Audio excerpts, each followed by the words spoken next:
Hello students, मैं काजल अग्रवाल आप सभी का स्वागत करती हूँ स्टूडेंट जंक्शन में। आई होप आप सभी अच्छे होंगे, तंदुरुस्त होंगे, मन लगाकर पढ़ाई कर रहे होंगे। अब आप में से कई बच्चे हैं जिनके दिमाग में क्वेश्चन आ सकता है कि हमें तो यही नहीं पता कि आखिर सब्जेक्ट क्या है, क्या मेजर सब्जेक्ट्स हैं जिनको मैं कवर कराऊंगी, क्या सब्जेक्ट का सिलेबस है, कितने पार्ट में वो डिवाइड है और कितना मार्क्स का वेटेज है। डोंट वरी, आपकी प्रॉब्लम का सॉल्यूशन हमारे पास है। आप हमारी लास्ट वीडियो को चेक कर सकते हैं, उसमें इन डिटेल इन सारी चीज़ों को एक्सप्लेन किया गया है। देख सकते हैं जैसे कि आप आज हम उन्हीं सब्जेक्ट्स में से एक है बिजनेस स्टडी, जिसके बारे में हम आज पढ़ेंगे। बिजनेस स्टडी जैसा कि मैंने आपको बताया था, बिजनेस स्टडी दो पार्ट्स में डिवाइड है, part 1 and part B. Part 1 है जो 8 चैप्टर्स में डिवाइड है। तो आज जो हम कवर करेंगे वो है nature and significance of management. ठीक है, चलिए अपनी क्लास को शुरू करते हैं एक पॉजिटिव एनर्जी के साथ।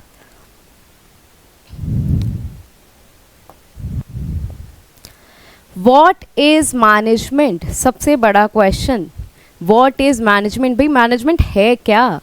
मैनेजमेंट होता क्या है? मैनेजमेंट को ये तो पता है कि हिंदी में प्रबंध बोलते हैं, लेकिन मैनेजमेंट है क्या? अब इसका देख लेते हैं। पहले ये क्या बोल रहे हैं, no organisation can work successfully without management as a management is essential for every organisation whether it is big और स्मॉल, प्रॉफिट और नॉन प्रॉफिट सर्विस इंडस्ट्री।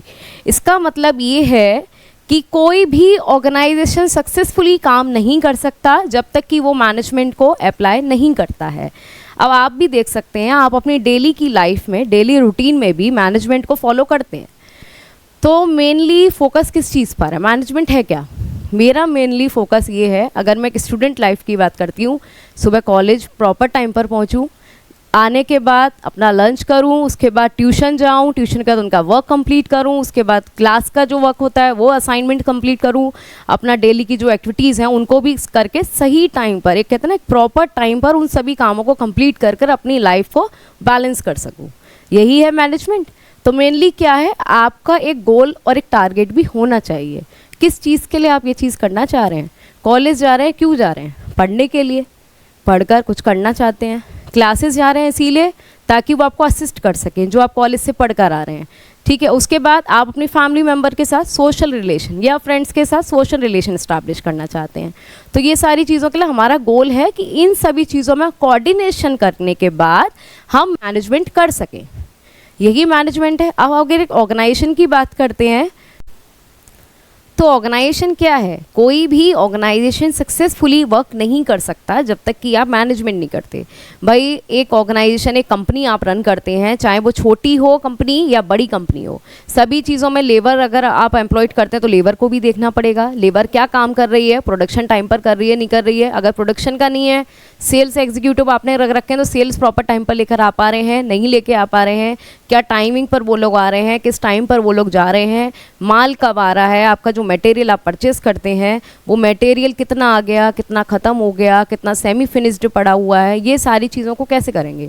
ये स्टॉक रजिस्टर के थ्रू कर रहे हैं। लेकिन ये भी क्या है, एक मैनेजमेंट। ये देखना कितना आया मटेरियल, कितना आधा सेमी फिनिश्ड और कितना फिनिश्ड गुड है, और कितना वो कन्वर्ट होकर बाहर जा चुका है, सप्लायर्स को सप्लाई किया जा चुका है। तो ये सारी चीज़ों को मैनेजमेंट बिठाना पड़ता है ना।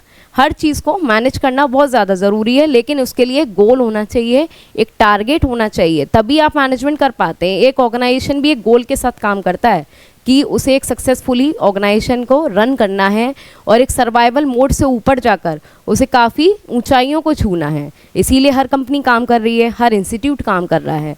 तो आप देखिए मैनेजमेंट ये है, और इसको आगे हम एक्सप्लेन करेंगे और अच्छी तरीके से। Management is getting work done from others with the aim of achieving goal effectively and efficiently. इसलिए आपने इसमें एक चीज़ नोटिस की, क्या? गोल, लक्ष्य, जिसके लिए हम काम करते हैं, जिसके लिए हम जीते हैं। सुबह उठते हैं तो एक गोल, एक दिमाग में एक ये रखते हुए कि भाई सुबह उठकर मुझे ये काम करना है, आज इस काम को कैसे भी करके कंप्लीट करना है। आपको कहीं सारा वर्कलोड है आपके ऊपर, लेकिन उस चीज़ों में काम सारे करने हैं और वो भी समय पर करने हैं, और कम से कम समय को बचाकर और अपनी एनर्जी को सेव करते हुए उस काम को समय पर कंप्लीट करना है। ये क्या है? मैनेजमेंट है। आप उसके लिए कहीं सारी चीज़ों का सहारा भी लेते हैं। अब जैसे हम जानते हैं नेक्स्ट स्लाइड में, प्रॉपर मैनेजमेंट रिजल्ट इनटू, आप देख सकते हैं अगर आपका मैनेजमेंट प्रॉपर होगा तो उसका रिजल्ट क्या निकल कर आएगा, जो कंपनी इस जगह एग्जिस्ट करती होगी वो इस तरीके से बूम की कंडीशन पर आकर सक्सेस रेट उसका इतना हाई हो जाएगा अगर मैनेजमेंट प्रॉपर होगा जब। अब आपने ये देखा कि भाई मैनेजमेंट मतलब मैनेज करना चाह रहे हैं, तो उसमें आप कॉन्सेप्ट देख सकते हैं, ये 3 कॉन्सेप्ट में डिवाइड है। मैनेजमेंट क्या है, देखिए 3 कॉन्सेप्ट में डिवाइड है। First one is process, second is effectiveness and third one is efficiency. अब इसके बारे में तो अभी नहीं पता कि भाई मैनेजमेंट है क्या, इसके बारे में जानते हैं, ये पता है, लेकिन ये इन 3 कंपोनेंट से मिलकर ही मैनेजमेंट बना है। देखिए प्रोसेस कैसे है, जैसे आप देखिए process refer to sequence of steps to be follow and management is also process because it perform series of functions, planning, organising, staffing, directing and controlling. Process का मतलब क्या होता है, प्रक्रिया, कोई प्रक्रिया जो चलती रहती है, कभी ख़त्म नहीं होती है। जैसे कहते हैं ना कोई भी प्रक्रिया, जैसे ऑयल रिफाइन होता है तो उसका एक प्रोसेस होता है, एक स्टेप्स होते हैं, एक सीक्वेंस जिसको आपको फॉलो करना पड़ता है तब वो रिफाइन होता है। ऐसे ही कोई भी काम आप करते हैं तो उसका एक प्रोसेस आपको फॉलो करना पड़ता है। जैसे हॉस्पिटल्स में भी जाते हैं, इंश्योरेंस क्लेम करना है ना, तो वो बोलते हैं आपको प्रोसीजर फॉलो करना पड़ेगा, पहले यहाँ जाना पड़ेगा, फिर यहाँ जाना पड़ेगा, फिर ये डॉक्यूमेंट्स देने पड़ेंगे, उसके बाद आपको क्लेम कर सकते हैं आप। तो process refer to sequence of steps, मतलब कहीं सारे जो स्टेप्स हैं उनका एक सीक्वेंस बना हुआ है, first step, second step, third steps, उसको आप क्या करिए, फॉलो करते जाइए। और मैनेजमेंट इज़ ऑल्सो प्रोसेस, इसीलिए कहा जा रहा है कि मैनेजमेंट में भी क्या हो रहा है, पहले हम क्या कर रहे हैं, प्लान कर रहे हैं, ऑर्गेनाइजिंग, फिर लीडिंग, फिर कंट्रोलिंग, उसके बाद फिर दोबारा घूमकर हम वहीं आ जाते हैं, प्लानिंग, ऑर्गेनाइजिंग, लीडिंग, कंट्रोलिंग। ये सारे मैनेजमेंट के फंक्शंस हैं जिसको हम आगे आने वाले चैप्टर्स में डिस्कस करेंगे। नेक्स्ट स्लाइड पर चलते हैं। इफेक्टिवनेस एंड इफिशियंसी, ये बाकी के जो 2 कंपोनेंट्स हैं ये आपको समझना बहुत ज़्यादा ज़रूरी है, यही आपके कॉन्सेप्ट को क्लियर करेंगे। इफेक्टिवनेस मतलब इफेक्टिव, टी, यहाँ टी को फोकस ज़्यादा किया जा रहा है। सुनने से तो ऐसा लग रहा है कि दोनों ही एक जैसे हैं, कुछ अंतर लग ही नहीं रहा, दोनों से बस यही रिफ्लेक्ट हो रहा है कि काम सही से हो जाए, लेकिन क्या यही मैनेजमेंट है? नहीं। अब मैनेजमेंट में इन्होंने क्या बोला, इफेक्टिव होना चाहिए। Effectiveness is concern with doing the work effectively, means finishing the given task, achieving the goal on the time. मतलब ये है कि कोई भी काम का मतलब ये नहीं होता है कि आपको अगर कोई कंपनी ऑर्डर देती है, टेंडर देती है, तो उस कॉन्ट्रैक्ट को अगर उन्होंने बोला कि 1 महीने के अंदर ही कंप्लीट होना चाहिए, तो उसका मतलब ये नहीं है कि आप उसको कंप्लीट करके दे रहे हैं, लेकिन उस काम को 1 महीने की बजाय 2 महीने या 3 महीने आप एक्सटेंड करने के बाद बोलते हैं कि सर आपका काम कंप्लीट कर दिया मैंने, जैसे मैंने बोला था। ऐसे इंसान से आप दोबारा काम कराना चाहेंगे जो आपके काम को इतना एक्सटेंड कर देता है? कभी नहीं, क्योंकि जिस काम में आप ये दोनों ही पर्सन्स के लिए इफ़ेक्टिव नहीं है, क्योंकि जो पर्सन 1 महीने में काम करके उस पैसे को अर्न कर सकता था, वही काम के लिए उसने 2 महीने काम किया और तब जाकर उसे कंप्लीट करके दिया, जिसमें सामने वाले को भी डिले हुआ और आप जो 1 महीने में पैसे अर्न कर सकते थे उसे आपने 2 महीने में अर्न किए। तो इस तरीके से क्या है, ये इफ़ेक्टिव होने का मतलब ये है कि भाई टाइमली आप किसी को काम करके दीजिए। जैसे कि आप देख सकते हैं एक पर्सन जो काम करने की तरफ भाग रहा है, लेकिन सबसे ज़्यादा ज़रूरी है कि भाई आप मुझे टाइम पर काम करके दीजिए, तब हम बोलेंगे कि आप चीज़ों को अच्छे से मैनेज कर पाते हैं। That is effective. जो फोकस किस पर करती है, टी फॉर टाइम, कि प्रॉपर टाइम पर काम करके दीजिए। इफ़िशियंसी क्या है? इफ़िशियंसी को हिंदी में बोलते हैं कार्य कुशलता, मतलब किसी चीज़ में आप बहुत अच्छे से निपुण हैं, काम बहुत अच्छे से कर पाते हैं। जैसे अगर एक इंसान बहुत ज़्यादा होशियार है, आप 2 भाई हैं, एक बहुत होशियार है जिसकी बार्गेनिंग स्किल्स बहुत अच्छी हैं, लोगों से डील करना बहुत अच्छा आता है, एक्सट्रोवर्ट है। एक है इंट्रोवर्ट जो इतना जाता नहीं है, उसे स्किल्स के बारे में इतना बार्गेनिंग करना नहीं आता है, ना किसी से बोलना आता है, क्योंकि भाई वो तो शर्मा आता है। अब उस दोनों को पैसे दिए गए कि 20-20 रुपये आप लेकर जाइए और कुछ परचेस करके लेके आइए, देखते हैं क्या लेकर आते हैं। अब जो भाई होशियार है बड़ा वाला, उसे तो सारी नॉलेज है, कैसे बार्गेनिंग करते हैं, कैसे बात करना चाहिए, क्या कॉन्वर्सेशन का लेवल होना चाहिए। तो उन सारी चीज़ों के साथ वो डील करते करते 20 रुपए की चीज़ को हो सकता है 15 रुपए में भी लेकर आ जाए।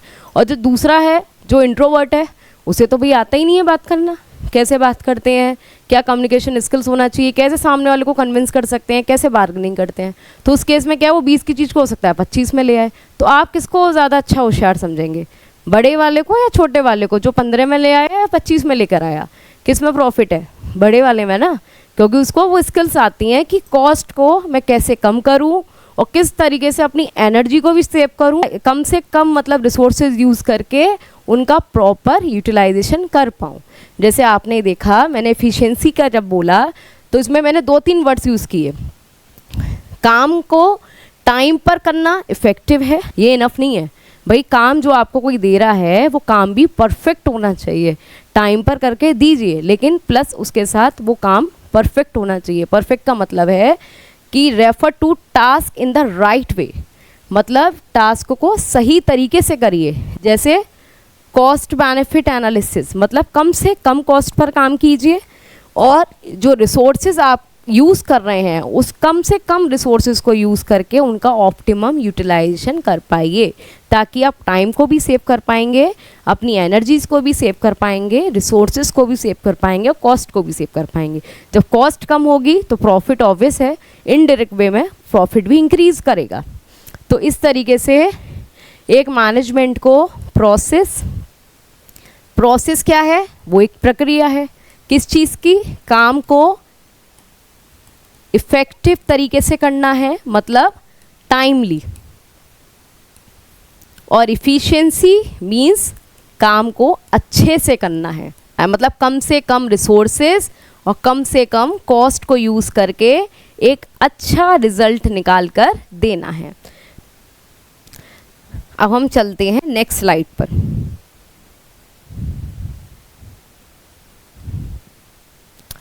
अब हम जानेंगे फीचर्स ऑफ मैनेजमेंट। इससे आपको ये ज़्यादा क्लैरिटी मिलेगी कि आखिर मैनेजमेंट होता क्या है, मैनेजमेंट की क्या विशेषताएं हैं, मैनेजमेंट है क्या। कि management is goal oriented process, कि भाई मैनेजमेंट तो एक गोल ओरिएंटेड होता है। जो मैंने आपको सबसे पहले बताया था कि कोई भी मैनेजमेंट जब तक नहीं हो सकता जब तक कि आपको पता ना हो उसकी आखिरी मंजिल क्या है, मुझे आखिर लास्ट में करना क्या है, ये करना है, यहाँ तक पहुँचना है। तो उस चीज़ में इतनी सारी चीज़ें, इतनी सारी स्टेप्स को फॉलो करना है, तो उसमें कैसे मैनेज करूँ, कैसे टाइम अलॉट करूँ, कैसे कॉस्ट अलॉट करूँ, कैसे एनर्जी अलॉट करूँ, उन सब चीज़ों को लेकर आखिरी मंजिल तक कब तक पहुँचना है, कहाँ तक पहुँचना है, किसके थ्रू पहुँचना है, ये सारी चीज़ें तो है। मतलब क्या है, एक गोल, एक टारगेट जो आपको सेट करना पड़ता है। तो बिना गोल के कोई भी मैनेजमेंट पॉसिबल ही नहीं है। आपको क्लैरिटी नहीं मिलेगी भाई मैं कर क्यों रहा हूँ, इस चीज़ को क्यों कर रही हूँ, आखिर लास्ट में करना क्या है, तो आप उस काम को डिले करते चले जाएंगे, आपको चीज़ों की क्लैरिटी नहीं रहेगी। तो इसमें देखिए, कोई भी ऑर्गेनाइजेशन होता है उसके गोल्स होते हैं, ऑब्वियस है। कोई भी एक कंपनी खोल रही है या कोई आप शॉप भी खोलते हैं तो उसका काम क्या है, मैं प्रॉफिट अर्न कर सकूँ, अपने घर की आजीविका मतलब अर्निंग अर्न कर सकूं, अपने बच्चों का मतलब उनकी स्कूल की फ़ीस पे कर सकूं, उन्हें अच्छी एजुकेशन दे सकूं। अपनी जो मतलब जो पेरेंट्स होते हैं, जैसे आपके फादर होंगे, वो ये चाहते हैं कि घर में सब कुछ, सभी की ज़रूरतें पूरी हो सकें, ये सारी चीज़ें। तो ये सभी चीज़ों में आपका एक गोल होता है हर किसी का। तो ऐसे ही ऑर्गेनाइजेशन है, has set of goals that management aims to achieve, मतलब हर ऑर्गेनाइजेशन के कुछ गोल्स होते हैं, तो मैनेजमेंट के थ्रू ही आप उनको अचीव कर पाते हैं। The function and activities of the manager leads to achievement of organisation objective. एक कंपनी जिसका ऑब्जेक्टिव सेट करती है कि भाई मुझे एक महीने में जो सेल 1 लाख थी, नेक्स्ट मंथ में उसे 2 लाख में कन्वर्ट करना है।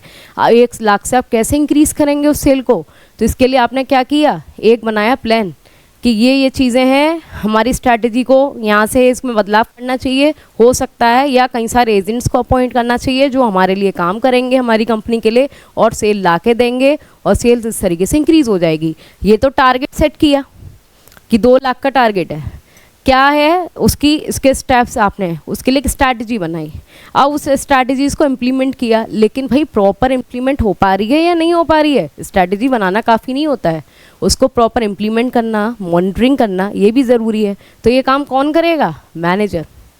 मैनेजमेंट देखेगा कि किस तरीके से जो स्ट्रैटेजी बनाई गई है आप उसको इम्प्लीमेंट कर रहे हैं उसको मैनेज कर रहे हैं, कामों को किस तरीके से किया जा रहा है।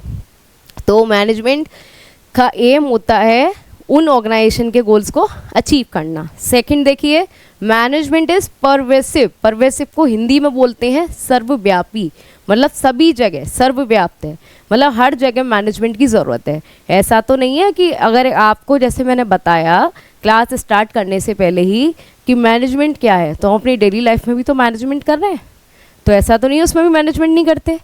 अगर एक छोटी सी दुकान खोलकर कोई बैठता है, चाहे वो एक बिस्किट की चाय की दुकान ही सही, लेकिन चाय में भी उसे देखना होता है भाई चाय की पत्ती ख़त्म तो नहीं हो रही है, चीनी प्रॉपर है या नहीं है, दूध ख़त्म तो नहीं हो गया, दूध ख़राब तो नहीं हो गया। तो ये सारी चीज़ें देखनी होती हैं, तभी तो वो चला पा रहा है। वरना हो सकता है कस्टमर उसकी दुकान पर बैठे हों, आपके पास सफिशिएंट मटेरियल ही नहीं है जिससे आप उसको बना कर दे सके, तो क्या होगा, अगली बार आप ऐसी जगह जाना प्रेफर करेंगे? बिल्कुल नहीं। तो भाई मैनेजमेंट में ये बहुत ज़रूरी है कि हर जगह, चाहे वो मिडिल लेवल हो, टॉप लेवल हो, लोअर लेवल हो, सभी जगह, छोटी दुकान हो, बड़ी दुकान हो, या कोई कंपनी हो, या कोई शोरूम हो, कुछ भी हो, सभी जगह मैनेजमेंट बहुत ज़्यादा ज़रूरी है। Management is perform in all departments and at all level. सभी लेवल्स पे, सभी डिपार्टमेंट में मैनेजमेंट परफॉर्म किया जाता है। सभी तरीके के ऑर्गेनाइजेशंस होते हैं, चाहे वो बिग हो, बड़े हो, या छोटे हो, या मैन्युफैक्चरिंग से रिलेटेड हो, चाहे सर्विस इंडस्ट्रीज़ हो, चाहे नॉन प्रॉफिट ऑर्गेनाइजेशन जो डोनेशन और चैरिटी के लिए बनाए जाते हैं, वहाँ भी मैनेजमेंट बहुत ज़्यादा ज़रूरी है। चलिए चलते हैं नेक्स्ट स्लाइड पर। मैनेजमेंट इज़ मल्टी डायमेंशनल, सबसे ज़्यादा मोस्ट इंपॉर्टेंट। भाई मैनेजमेंट इज़ मल्टी डायमेंशनल का मल्टी का मतलब तो समझ में आता है, कई सारी चीज़ें एक साथ होना। तो मैनेजमेंट कैसे है, कंफ्यूज मत होना। जो आपको पहले पढ़ाया था वो कंपोनेंट्स थे, कॉन्सेप्ट, कि मैनेजमेंट क्या, कॉन्सेप्ट क्या है, मैनेजमेंट क्या है, इस तरीके से 3 पर्टिकुलर कंपोनेंट में डिवाइड करके उसका मतलब समझाया था। ये अलग है, ये फीचर्स हैं कि मैनेजमेंट मल्टी डायमेंशनल कैसे है। देखो फर्स्ट, मैनेजमेंट ऑफ वर्क। कोई भी चीज़ है, क्या अगर आप कोई काम करते हैं या किसी चीज़ को आपको मैनेज करना है, मान लीजिए एक बर्थडे पार्टी ऑर्गेनाइज करते हैं, तो उस बर्थडे पार्टी में क्या क्या काम होंगे भाई पहले से ही सोच कर चलना होगा ना। उसी दिन तो नहीं सोच सकते, जिस दिन बर्थडे है उसी दिन आप सोच रहे हैं। कभी कभार होता है, कुछ लोग ऐसा भी करते हैं, लेकिन अगर आप कर रहे हो तो आप क्या देखोगे भाई, डेकोरेशन कराना है, केक लेकर आना है, खाना भी बनाना है, केटर्स को अपॉइंट करना है, लोगों को इनवाइट करना है, इतने सारे काम है। एक अकेला आदमी कैसे करे, स्किप कर देंगे प्लान को? नहीं, बर्थडे पार्टी तो ऑर्गेनाइज करनी ही है, तो उसके लिए क्या करना चाहिए भाई, कई सारे लोगों की भी ज़रूरत पड़ेगी, भैया अकेले नहीं मैनेज हो पाएगा। तो अब लोगों की भी ज़रूरत है और काम भी बहुत सारा है। अब इस तरीके से मुझे क्या करना पड़ेगा, काम को भी मैनेज करना पड़ेगा और लोगों को भी मैनेज करना पड़ेगा। लोगों को भी वो काम उनके स्पेशलाइजेशन के बेसिस पर डिवाइड करना पड़ेगा। तो देखिए मैनेजमेंट ऑफ वर्क, पहले मैंने क्या किया, मैनेजमेंट किया वर्क का, कि क्या क्या काम होंगे उनको पता करो, उस काम को डिवाइड करो, शेड्यूल करो किस टाइम पर होंगे, उसके बाद उनको एग्जीक्यूट करो, एग्जीक्यूशन के बाद उसे कंप्लीट करो। अब आपने ये सारी चीज़ें तो बोल दी, क्या ये चीज़ें हवा में हो सकती हैं? नहीं, इसके लिए क्या चाहिए, लोग, मैनेजमेंट ऑफ पीपल। अब हम थर्ड ऑप्शन पर जाते हैं। तो भाई ये समझ नहीं आ रहा ये आखिर है क्या। ये दोनों तो समझ में आ गए, काम थे, लोगों को बांट दिए, अब तो काम हो जाना चाहिए ना। ठीक है, अब आ गया बर्थडे पार्टी वाला दिन। अब क्या करना है, मैनेजमेंट ऑफ ऑपरेशन। ऑपरेशन का मतलब जानते हैं क्या होता है? ऑपरेशन का मतलब है कि हकीकत में जिस दिन वो एक्टिविटीज़ चल रही होंगी, जो काम यहाँ डिवाइड किया गया, यहाँ इन लोगों को सौंपा गया, मतलब असाइन किया गया, उसके बाद लोगों के थ्रू जिस काम को किया जा रहा है, एक्टिविटीज़ को किया जा रहा है, उन सभी चीज़ों को, ऑपरेशन, उन सबको देखना कि भाई कितना ज़रूरत है मुझे, कितना इनपुट चाहिए, कितने रिसोर्सेज चाहिए, क्या स्ट्रैटेजीज़ होगी, उसको कैसे प्लान करूं, प्लान करने के बाद इम्प्लीमेंट करने के बाद उसको देखूं, फिर कॉस्ट कितनी आ रही है, और कॉस्ट ज़्यादा आ रही है तो उसे कंट्रोल करूं। मतलब हकीकत में जिस दिन बर्थडे पार्टी थी, लोगों को काम बताकर वो काम करना शुरू कर देते हैं। अब आपको देखना होता है भाई काम सही से हो रहा है, नहीं हो रहा है, जो आपको ऑपरेट करने को दिया गया था ये ऑपरेशन। तो इस तरीके से तीनों चीज़ों के बेसिस पर मैनेजमेंट मल्टी डायमेंशनल है। मैनेजमेंट ऑफ पीपल, ये मैंने आपको अभी समझाया कि कोई जो लोग आपके ऑर्गेनाइजेशन में काम करते हैं भाई, उनका सबसे पहले आपकी ज़रूरत ये है कि उनको खुश रखो। Despite the development of technology, getting work done from the people is still very important job for each manager. आप टेक्नोलॉजी पे फोकस करें, ठीक है, मशीनें लगवा दी, लेकिन मशीनें खुद से काम नहीं करेंगी, लोग लगाने पड़ेंगे। तो लोगों से काम करवाना बहुत ही इंपॉर्टेंट जॉब होता है हर मैनेजर की। सो मैनेजमेंट मेक श्योर, उसे मेक श्योर करना चाहिए कि भाई जो लोग हैं जो आपने लगा रखे हैं वो खुश होकर काम कर रहे हैं, नहीं कर रहे हैं, towards achievement of organisation goal by making their strength effectively. मतलब जितनी उनकी स्ट्रेंथ है, उनका स्टेमिना है 10 यूनिट का प्रोडक्शन करने का, तो 10 का 10 कर रहे हैं, नहीं कर रहे, 5 का 5 यूनिट बनाकर कह देते हैं कि नहीं अब हमसे नहीं हो रहा है, हम जा रहे हैं, ऐसा तो नहीं है।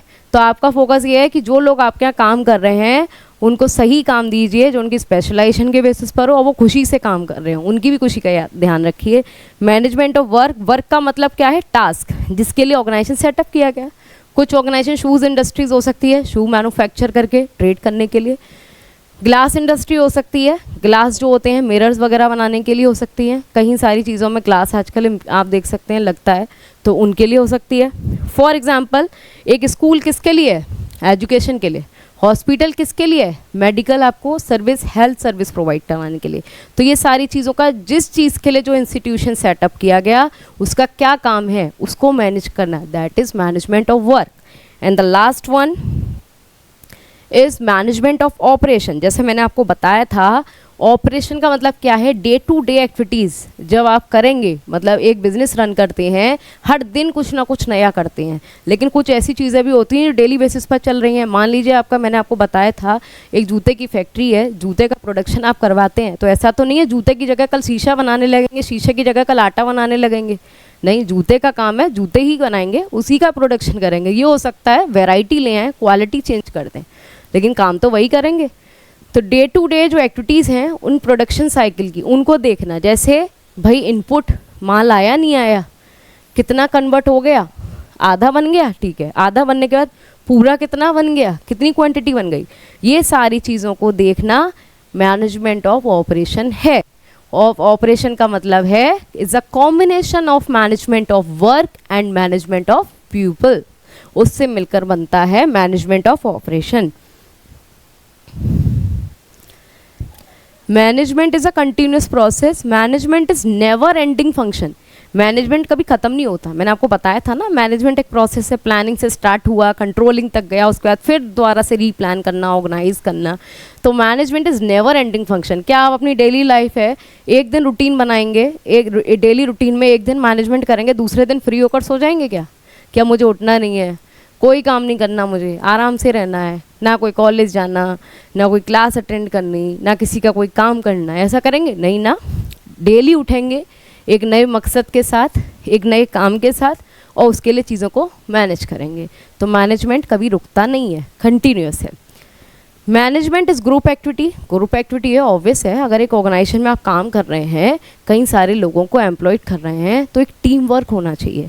और काम में अगर ये वाली भावना होगी, उसने काम ज़्यादा करा है, उसने काम कम किया है, मैंने ज़्यादा किया है, इस तरीके से कन्फ्लिक्ट होंगे, तो क्या वो वहाँ मैनेजमेंट हो सकता है? बिल्कुल नहीं।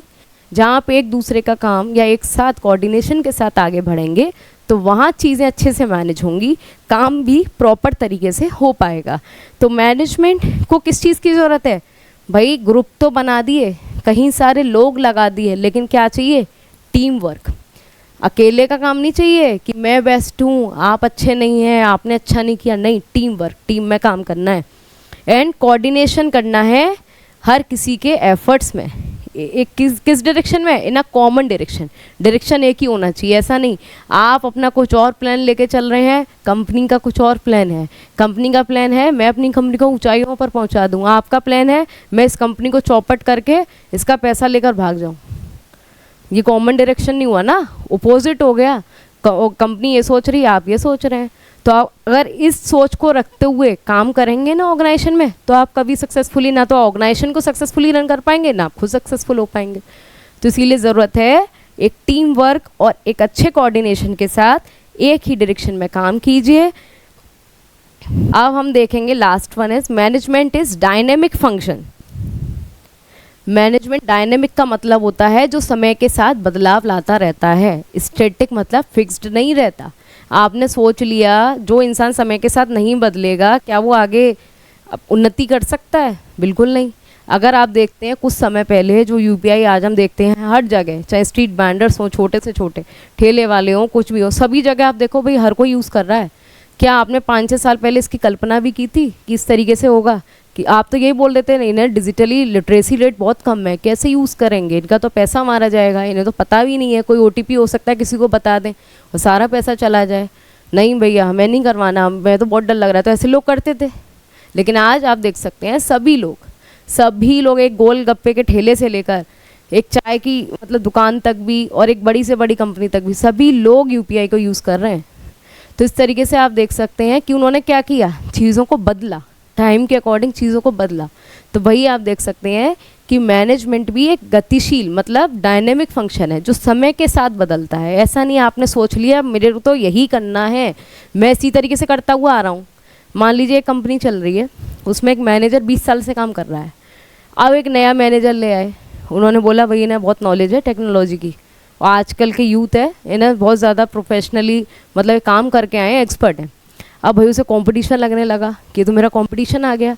अब उसने बोला सर इस काम को आप ऐसे नहीं ऐसे कर लीजिए। उन्होंने बोला नहीं हम तो ऐसे ही करते हुए आ रहे हैं और ऐसे ही करेंगे, आप कौन होते हैं, नए नए आए हैं और इस तरीके से बोल रहे हैं। होता है ना ऐसा, कोई इंसान अपनी बुराई नहीं सुनना चाहता है। तो उन्हें अब भाई खटक गई ये बात कि ऐसा कैसे मेरे को कंपटीशन देने वाला आ गया, कि मैं यही करता आया हूँ यही करूँगा। तो क्या आप इस अप्रोच को रखते हुए आप उस कंपनी को आगे ले जाएंगे क्या? बिल्कुल नहीं। जो इंसान सीखना छोड़ देगा वो आगे कैसे बढ़ेगा? कॉम्पिटिटिव स्पिरिट नहीं रखी है इस चीज़ में, कॉम्पिटिटिव स्पिरिट बिल्कुल नहीं होनी चाहिए। अगर आप भी लोगों को मैं यही बताऊंगी, अगर आपको भी कुछ सीखने को मिलता है तो बिल्कुल सीखिए, चाहे आपसे छोटे से सीखिए चाहे बड़े से सीखिए। तो वही चीज़ है कि मैनेजमेंट एक डायनेमिक फंक्शन है, एक गतिशील जो टाइम के साथ अपनी स्ट्रैटेजीज़ पॉलिसीज़ में चेंजेस करता रहता है, अपने काम करने के तरीके में चेंजेस करता रहता है ताकि वो ऑर्गेनाइजेशन के गोल को सक्सेसफुली अचीव कर सके। जैसा कि आप देख सकते हैं एक्सटर्नल एनवायरनमेंट के साथ इंटरेक्ट करना, जिसमें सोशल इकोनॉमिक पॉलिटिकल मतलब लॉज चेंज होते हैं, इकोनॉमिक पॉलिसीज़ आती हैं नई नई, सोशल मतलब हमारा समाज का पैटर्न बदलता है, टेस्ट प्रेफरेंसेस चेंज होते हैं according to the fashion and the trend. तो ये सारी चीज़ों के साथ भी हमें बदलना पड़ता है। लास्ट वन देखिए, management is a intangible force. अब भाई इंटेंजिबल का मतलब क्या होता है? हमने तो यही पढ़ा है, इंटेंजिबल का मतलब होता है जो दिखता नहीं है, जिसे छू नहीं सकते हैं, सिर्फ महसूस कर सकते हैं, अदृश्य। और वैसे अभूतपूर्व अदृश्य इसीलिए क्योंकि क्या एक आपने जैसे मैंने आपको एग्जांपल दिया था एक बर्थडे पार्टी का, तो आपने जो बर्थडे पार्टी ऑर्गेनाइज़ की, रात में सब बोल कर गए कि बहुत अच्छी पार्टी रही, बहुत अच्छा रहा, तो क्या जिस इंसान आप ये बोलोगे कि मैनेजमेंट ने किया है ये काम, दिख रहा है मैनेजमेंट? नहीं ना। काम अच्छा हुआ उसके बाद लोग क्या बोलेंगे? मैनेजमेंट बहुत अच्छा था इसीलिए पार्टी अच्छी रही। सारी चीज़ें टाइमली मैनेज हो गई और बहुत ही कम पैसों में बहुत ही अच्छी पार्टी उसने ऑर्गेनाइज़ की है। इसका मतलब क्या है? इफ़ेक्टिवली भी और इफ़िशियंटली भी एक काम को अच्छे से मैनेज किया, इसीलिए वो पार्टी अच्छे से हो पाई। तो इसका यही है कि मैनेजमेंट हम फिज़िकली देख नहीं सकते कि आखिर मैनेजमेंट किस चिड़िया का नाम है क्या, लेकिन हम इसकी प्रेजेंस को फील कर सकते हैं। जो आपके सामने दिख रहा होता है ना, जो इंसिडेंट या कोई भी चीज़ हो रही होती है उसमें महसूस कर सकते हैं कि मैनेजमेंट आखिर है क्या। उसमें ही आपको दिखता है कि हाँ ये चीज़ें अच्छे से मैनेज हुई या नहीं हो पाई। तो presence management can be field by seeing orderliness and coordination in working environment. वही आप अपने कंपनी में इम्प्लीमेंट कर सकते हैं। देखिए आज फिर हमने आज के लिए इतना ही।